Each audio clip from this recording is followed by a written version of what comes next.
name's Albert. I live in Chula Vista. I had my garage doors done.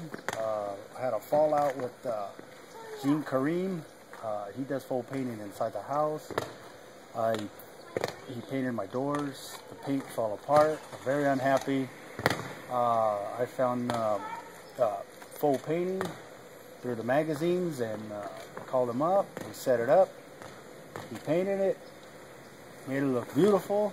Now, you know what? Now I'm proud of my home, and hope to, take a look at it and see what you think.